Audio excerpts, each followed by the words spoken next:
No battery lasts forever, and that includes the one in your key fob. But fortunately, replacing it is easier than you think. All you need is a small flat blade screwdriver and a new battery. In this case, a CR2450 3-volt. First, push and hold the mechanical release button on the side of the fob and remove the emergency key.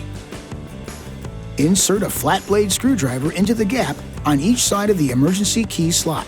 Carefully pry both sides to open the cover slightly.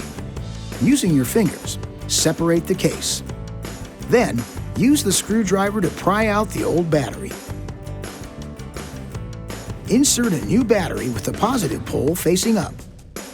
Put the case back together and snap it shut.